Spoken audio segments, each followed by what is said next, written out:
There's no place in America for this kind of violence. Tonight on DC News Now at 10, a plea for unity.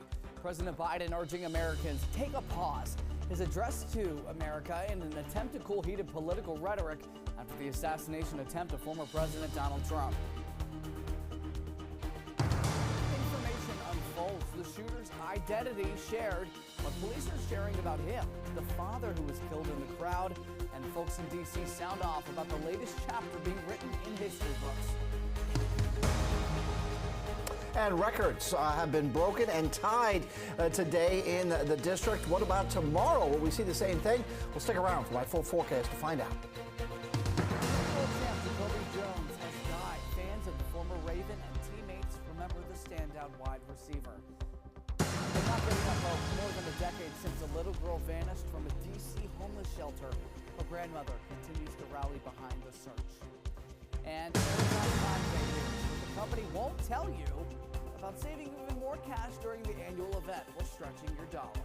You're watching the station covering all of the DMV. This is DC News Now. You want to really see something that said, take a look at what happened.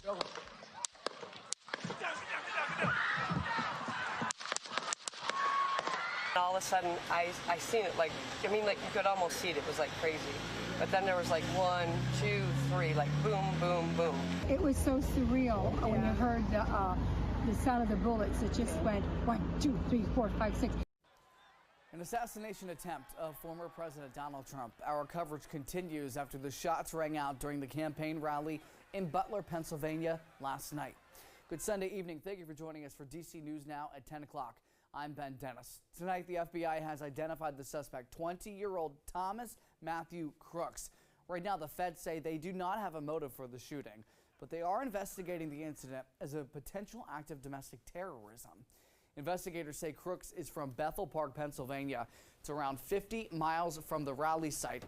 They also say bomb-making materials were found inside the suspect's car and home, adding that the gun was an AR-style rifle fired from the roof of a building just several hundred feet from that rally site. Investigators say the gun was believed to have been bought by his father at least 6 months ago. Federal agents are working to determine how and when Crooks got that gun. And new tonight, the Associated Press says a local police officer encountered the suspect on the roof before the shooting, who pointed his rifle at the officer. That officer went back down a ladder, and Crooks quickly took a shot toward Trump. We noticed a guy crawling, bear crawling up the roof of the building beside us, 50 feet away from us.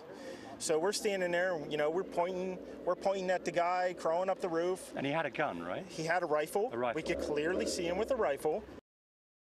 President Biden addressed the nation. He again called for unity and for the political rhetoric to cool down, saying that violence is never acceptable and Americans resolve issues at the ballot box, not with bullets. There's no place in America for this kind of violence, or for any violence ever. Period. No exceptions.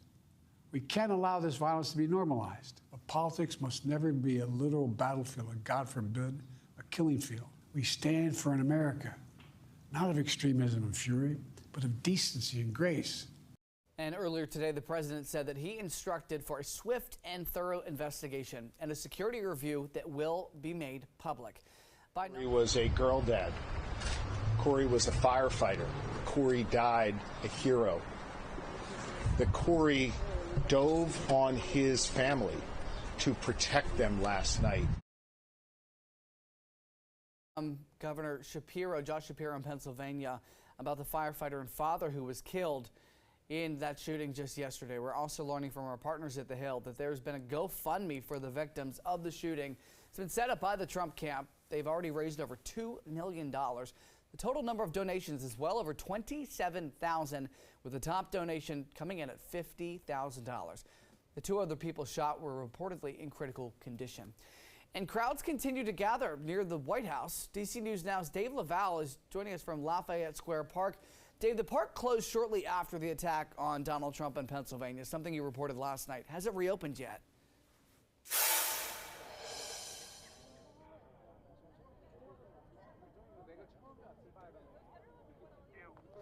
Hey, Ben, I can tell you right now the big difference out here is that We are looking at the smallest crowd that has gathered here at Lafayette Square Park since it first closed last night because of the attack on the former president.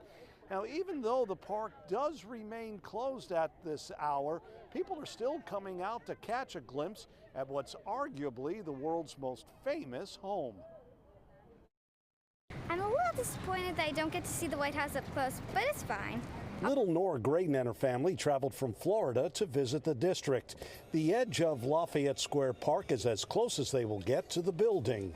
I think it's pretty strange that all the things like wrapped up in like caution signs. There's also armed Secret Service police patrolling the area. Amy Graydon understands why. We're kind of seeing the real world in motion while we're here, right? Saturday's attack on former President Donald Trump prompted the increased security. Thank God he survived the shot. Lamont Stevens and his wife are in town from Brooklyn, New York. They came to see the White House and reflect on Saturday's assassination attempt. I wish that the political parties wouldn't create hatred. It's not going to make a difference 10 years from now. This be a time of reflection. Members of the D.C.-based Christian Defense Coalition called for peace and for everyone to unite during this time. Violence is erupting in what should have been a peaceful political rally. No indication from the Secret Service when people will be allowed back in the park and get closer to the White House. I'll probably see you again sometime anyway. And we're still waiting on a reply from the White House as to whether it's canceled public tours of the building because of the shooting. We're live at Lafayette Square Park. Dave Laval, DC News Now. Our thanks to Dave tonight. Meantime, DC police say that they have increased their presence across the nation's capital, but they note it's just a precaution. Officials say that there is no known threats in the area. Following this developing story on air and online at dcnewsnow.com. It's there you can find updates on this assassination attempt as well as a timeline of events.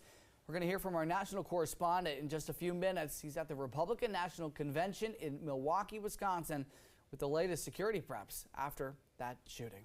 All right, time is 10:07. We've got more local news and weather. A hot and humid, I mean, it's still sticky out there. It's 10 o'clock, Scott. Oh, it is. Absolutely. It's just unbearable for some, especially for those who, unfortunately, don't either have air conditioning working or, for that matter, fans going. Now, for those who do not know, D.C. actually broke an old record, 100 degrees set back in 1954, with a high today of 101. And not too far away, Sterling, Virginia, over by Dulles Airport, the high was 98.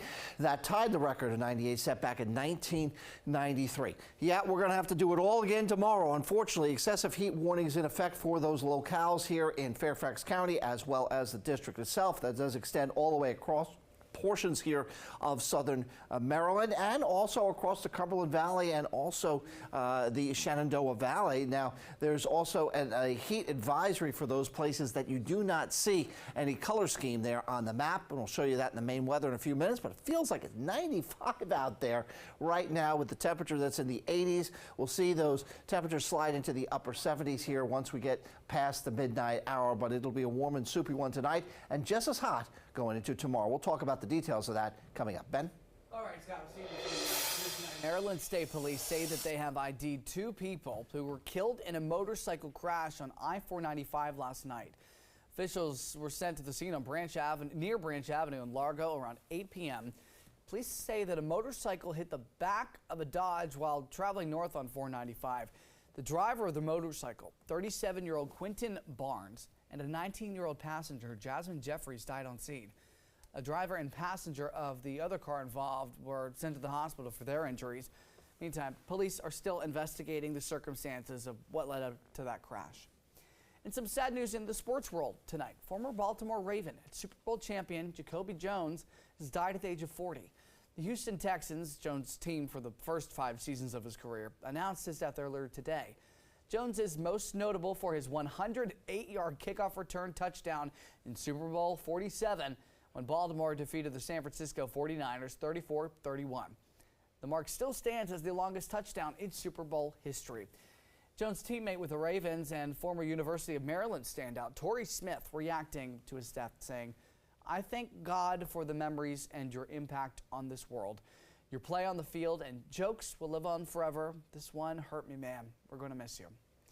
And an update to a story we brought you last night. D.C. police say that they have identified the woman who was killed in a shooting near Fort DuPont Park in Southeast.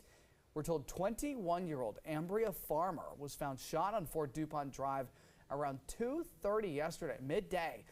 She was later pronounced dead on scene. Police are offering a $25,000 reward for information leading to an arrest and a conviction. In Virginia, Arlington County police say that 6 teenage girls stole merchandise from a Pentagon City store yesterday afternoon.